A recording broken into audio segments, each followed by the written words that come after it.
Hey, everyone, Mark and Joey here on a Thursday morning, kind of a crappy rainy day here in Ontario. Hope you're getting some better weather than us, but we are talking indoors again, which is basketball. So, but not indoors at the court. We're talking indoors at the draft. I would say kind of a non-mystery, I guess you might say, about this draft. I mean, we know the players, we know the teams.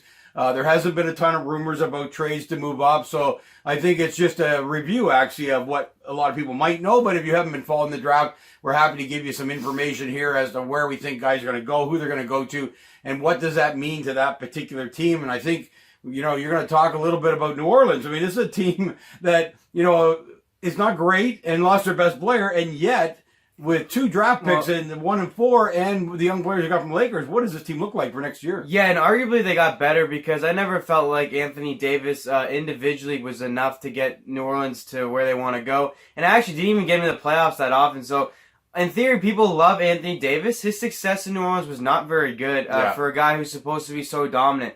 So the young guys they got now from the Lakers and all the picks they got, and with the 1st and 4th pick in this draft, I think this is a legit team in the future if they can keep them. That's going to be the toughest part. As we know, keeping players is difficult these days with the options to leave all the time free agency. New Orleans, funny enough, is quite the big football town, but for some reason they can't make their basketball team work. I don't know why, but New Orleans is going to have a great team, a great young squad. If they can keep this team together for 6 years, maybe like 4 to 6 years. Imagine how good they'll be. And with this draft, they get the 1st overall pick in Zion Williamson. Yeah, and that's New Orleans is a great city. On top of that, I mean, yeah, but for some reason they challenges, can't. but they're not keeping players. And it's only basketball because obviously the New Orleans Saints are everything in New Orleans, and maybe that's part of the problem is that the New Orleans Saints are seen as their team. But maybe if you can develop a team like they got now, and maybe create a fan base, maybe get some winning seasons under your belt, you might be able to create such a cool environment. Because like you said, the city's not an issue. I believe it's pretty warm there. I don't think New it's Orleans cold. is a nice city. Yeah. Okay, yeah. So maybe it just takes this right now. They've risked nothing by getting the team they have now because Anthony Davis wanted out. So it wasn't their fault. They've risked absolutely nothing. They had to trade him. Yeah. And they're going to win this trade in my mind. I think down the road you'll see this team stick together. I think you can see them make playoff runs. I think they're a playoff team next year with the draft picks and the players they already got. But definitely 3 years down the road, watch for them to be contenders. Tonight, the 1st and 4th pick. 1st overall is going to be Zion Williamson. And, they're off to the races in New Orleans. They got to be quite excited right now. Well, I think this is pretty good to have a bunch of young players because Toronto went through this for years, right? We weren't the team. We were in Canada, all those things. We couldn't keep our best players. Every time they got the opportunity to leave, they did. But when you build a young team that could stick around like Lowry for 7 years, you can build to where guys want to come to your team because they see the potential of that young team. This is what made the difference in our championship year this year. You get Gasol, you get Leonard added to a lot of youth and a lot of exciting players. And New Orleans might be able to do that without having these kind of discontented players that want to go win a championship somewhere. When you build from the youth, maybe they'll build towards that championship and keep their players. I'd say, first of all, they already got every position locked down. They got Zion Williamson, your big man. They got a slew of guards that could play the 1 through 4 position. Well, definitely the 1 through 3 positions. I'm sure you can slide one of them in the 4 slot. Really, I mean, if you keep all these guys happy, they won't need to add anybody besides a few veterans when they feel they're ready. Like I said, I already believe it's a playoff team because the West is now more open than it ever has been because of Golden State going down. It gives more teams belief and hope. And you're right, it might draw that free agent, maybe not this year, but in a couple years' time when they feel they're ready to go. I know, real exciting times in New Orleans. The key will be keeping them. I feel like the owner will like to do that. He got rid of the most expensive guy in the world, which is Anthony Davis. He's going to have to pay Zion Williamson that when Zion Williams' first contract is up, and that is the key to keeping these guys. Zion Williams makes the most money, and so is their number 4 pick if they stay in New Orleans. So exciting stuff in New Orleans. I'd be happy if I'm a Pelican fan right now, and hopefully you can build something from draft picks in this great trade. Well, we know in basketball, unlike almost every other sport, 1 or 2 players can make a huge difference to a team overnight. Like this is what could happen with Williamson is that you get this opportunity. He can be that great player. He's going to get time on the court, which is great, as are all the young guys. Because sometimes you get some of these talented young guys that sit on bench for a long time because the team is set with senior players.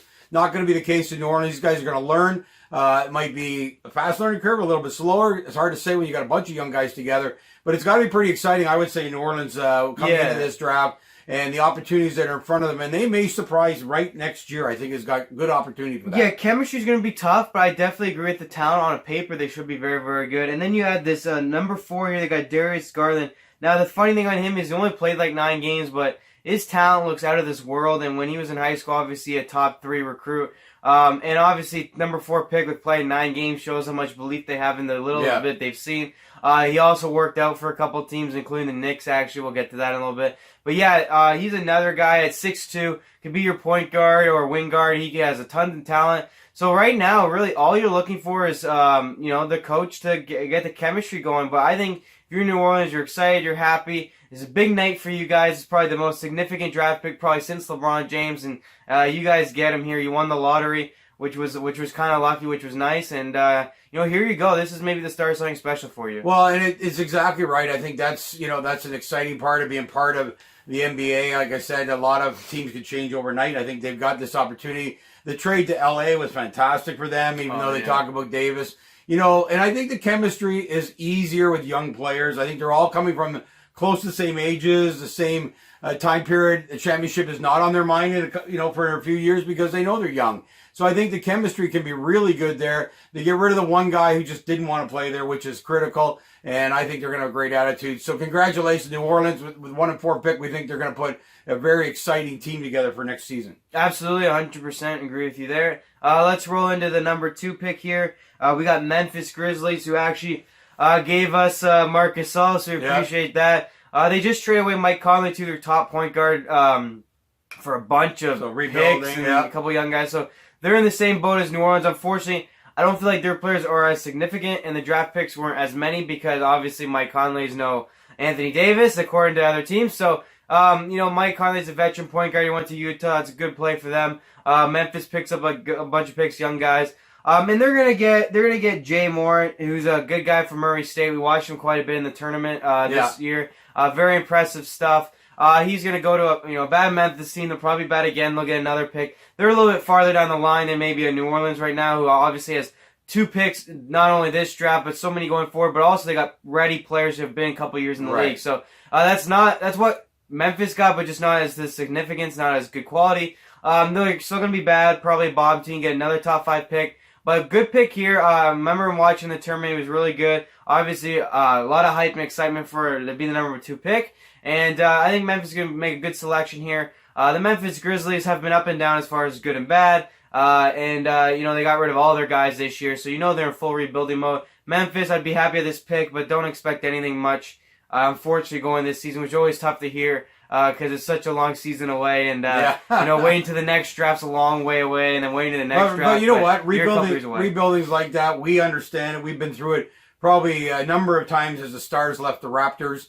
We've done it in baseball. These are patient times. They're not easy to watch. There's no doubt about it. But you got to believe in the future, and when you can get there. Even championship teams have been rebuilders at some point. Well, yeah. And then they get good, and then you win. Exactly. And getting this kid who's going to take over the point guard position allowed you to trade your current point guard, who's obviously up in his 30s there. Young 30s, but in his 30s. And Mike Conley, you're able to trade him and get some value for him because you're going to draft this guy and replace him. So, you're building nicely. Like I said, it's just a little bit longer down the road for you guys, and be patient though. In 3 years' time, I might be looking back at this and definitely I think seeing some stars and maybe a potential for championship team. You're in the Western Conference, so which always makes it a little bit more difficult. Yeah. But be happy about this pick. He's a good player. He's going to take over for your veteran you just traded away. But you got some good value for him too. So I'd be pretty happy with the moves you made so far as a team, and just keep looking to the future because every bad team eventually becomes good, at least for a couple years if you can keep your stars. Basketball first picks, as we discussed a little bit earlier, are really powerful to teams. Unlike, baseball, it almost doesn't matter who's first pick. Right. There's so many players on every team. It's hard to be that impactful.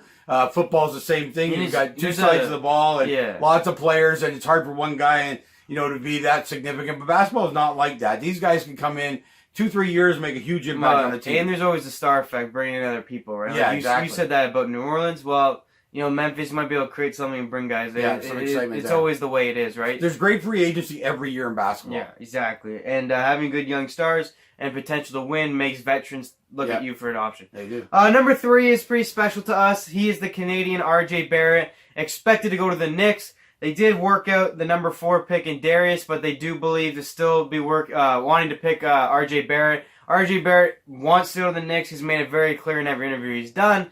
But yeah, very special. Actually, a Canadian, not only Canadian, his godfather, Steve Nash, which is the gariest Canadian probably ever to play. He's a little bit of a player. So that certainly helps. He's obviously been mentoring RJ and giving him as many tips as possible. RJ, much bigger, left-handed player, is more of a shooting guard than a point guard. But anytime you have Steve Nash tutelage in your head, I guess actually is the best way to put it. You're under his wing, but obviously really really helps. And because it's his godfather, it's not like he just coached him and now he's gone. Yeah. He'll always be there, which is really really cool. And RJ Barrett, like I said, being a Canadian, we've had so many great Canadians recently. I want to quickly do a shout out on them. We have 5 who could get drafted this year. We're the second most producing country of players. I think I said that right. Yeah. Meaning we have the second most players in the NBA as far as countries go. Currently 13. That's going to be expanded this year. RJ Barrett going to be one of them. Unfortunately, the first picks that have been Canadians have been great. Yeah, it's been really our last one who we thought was going to be a star in the league. Yeah, Andrew Wiggins, Anthony Bennett's not even in the league. But, I mean, we got Jamal Murray out there. He's playing some great ball. I think RJ Barrett's going to fit in just fine. Like I said, he's a bigger Steve Nash. I think what he proved was even on a team with Zion Williamson in college, he stood out, which is very difficult to do because everyone wanted to see him. Very unselfish, looks like a good teammate, can shoot, can pass, probably one of your double-double type guys, 20 points, kind of 10 assists type of thing, I think that guy would be very productive. Going to a sorry organization, the Knicks. Man. Unfortunately, they are probably not going to get anything done this offseason. They were hoping for such big things in this offseason. Durant, Thompson going down. He's gonna have a tough ride, I think, this first season in New York, but that gets him playing time. Yeah, I guess that's the one thing I like about young guys that don't have stars on their team, which is usual because you get drafted high, it's usually a bad team, but they get that playing time, which is critical to their experience. But this is another shout out to the Raptors, right? The organization. We talked about this a lot during the playoffs. We are a country team. This is not a Toronto team; it's a country team. Basketball has taken off since the Raptors have been in Toronto. In a country where hockey's number one, like by miles, to produce as many basketball players as we have in a small country, only 37 million people. When you're comparing that to the States, 1/10 of the U.S. to have that many guys that are going to be in the NBA are there and are going to be. It's a testament to the Raptors and what excitement they create in our country for basketball. Yeah, and they've been very effective, and the coaching's obviously been great here, and the programs have been awesome. We've had Europeans come here because they get in the draft earlier. Right, yep. So very good stuff, and we hope RJ Barrett the best. It's going to be a tough first season, though, in New York. Yeah, for sure will.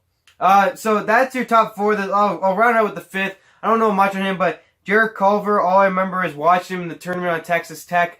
Obviously had a great tournament. The team went very, very far. Actually, did they win? No, I don't think they won, but I forget. I'm sorry, but I remember him throughout the whole. Too many sports, man. Yeah, and I actually didn't get past RJ. When I saw RJ Barrett, I was like Canadian, and I didn't get past. But Cleveland's gonna pick him up. That sucks for him, but hey, at the end of the day, not because they're not nice people, the team itself. Yeah, unfortunately, after LeBron leaves, it's tough. But he had a good tournament. I remember him in the tournament, very very well, and he's going to. Cleveland, who you never know, maybe one day might be good, although I think it's going to be tough to keep anybody. I think he'll be a guy who even wants to leave as soon as he can. It'll be interesting to see what goes on with Cleveland in the future. Another place where trying to build has got to be difficult when players can leave so easily. One of those ones where you're going to have to capitalize if he comes out and does really, really well. You got a couple other young guys who have to bring in some veterans. Almost make a team like the Raptors did, which we basically only had one of our draft picks on the team. So, right. But, he's going to get drafted there. He's going to develop. He's going to play a lot. Like most bad teams do, you get to go to these teams and play. A lot of learning experiences, but maybe you can step out and be a star. One good thing is if you're a star in a bad team like Cleveland, you might be traded to a better team near playoff time. So, but, at the end of the day, you're getting drafted 5th overall. Can't complain. Big shooting guard here we got. So, it'll be interesting to see. That might switch. I feel like that pick hasn't been the most locked in decision. There has been talk of other players at 5. Really, top 4 has been the only thing they've really talked about as a set. That's why I kind of focused on it. It's always going to be Zion for 1. It's always going to be Jay for 2, RJ for 3, and Darius for 4. Is there any talk about a sleeper like Kawhi Leonard to win at 15? Like, that's when you think of the talent, that happens in every league. It was Tom Brady. and others that in football that were like later round picks and things like those things. I don't see it as much in basketball because, these guys are stars on their college teams and they pretty much all know who they are. Here's your sleepers, right? Is guys coming from internationally. So you got 3 guys actually coming from overseas, right? You got one from France, one from Rep of Georgia. I don't know where that is. And then Croatia. Well, those guys are always unknown. It's kind of like a Luka Doncic on Dallas Mavericks right now. I don't know many people. I think we kind of knew him, but we didn't know he was going to be this guy. And what he did this year was next to LeBron as far as rookie numbers go. Right. It was so impressive. Well, those guys are always your sleepers because it's such a mixed bag. We've seen it tank for Toronto, unfortunately. I mean, I remember we got Bargnani, who was supposed to be like this god, and we didn't take like Dwayne Wade or something way back when. And these teams take chances on these international players. So could they be a superstar? 100%. But are they going to be? It's unlikely and hard to tell. But these guys, you got Washington's going to take one. Detroit's going to take one. San Antonio's going to take one. You never know down the road. These are late picks in the first round, 15th and later. These guys develop a skill, become great players. We see it all the time. Marc Gasol, obviously from Spain. We have him over here. We have Pascal Siakam from Cameroon. We have Serge Ibaka from over there too. It's just amazing where these guys might come from, how they learn how to play the game. And you never know down the road what they might become. They might be the next Marc Gasol or Luka Doncic, who's obviously taking over the NBA. And in Dallas Maverick land, it's going to be something special in the future. So those are your sleepers always because the college kids are kind of... Well, what about the Greek Freak? Anybody like that in the draft? Yeah, right. I don't think there's anyone that big, anyone that powerful. Nothing with that athleticism. Obviously, the big boy, 7'2", boy, going to Indiana. Interesting name. But 7'2" in this draft. He should go to Indiana a little bit later. In the first round here. He's at least size-wise there. But when it comes to the Greek Freak, it's really, can someone build up their body to be built like his? And he's basically what he's taken is he was a skinny little kid when he first came in the draft, was a great player, bulked up to look like LeBron at 7 feet tall. Can anyone do that? I think you're down the road for that. These guys still got to mature into men. They're 18, 19 years old. Well, especially at that size, their bodies are a little, uncoordinated in a lot of cases. And it does take that manly build, that full development to really allow these guys to run up and down the court, be tough inside, all those kinds of things you need out of a big guy. And it takes a bit of time to make that happen. So I agree. It's not going to be a guy who's going to walk out and be a superstar. And real quick, they can be impactful. And it could be an R.J. Barrett. What people don't know about R.J. Barrett is because they talk about Zion Williamson, how big he is, and he is big. R.J. Barrett's 6'7". Yeah. If he could build something up, I talked about the Great Freak being kind of lanky and now being a jacked guy. R.J. Barrett could become that. He's going to be tough. Steve Nash is one of the toughest players in his day. I feel like he has the same grit. Although he wishes he had that size. Oh, I'm sure he does. He got bullied quite a bit. But I think R.J. Barrett, man, if he's one of those guys that takes it to the gym, becomes a Greek Freak type build like a LeBron. LeBron's 6'10". He's an absolute beast on the outside there. That could be an R.J. Barrett position.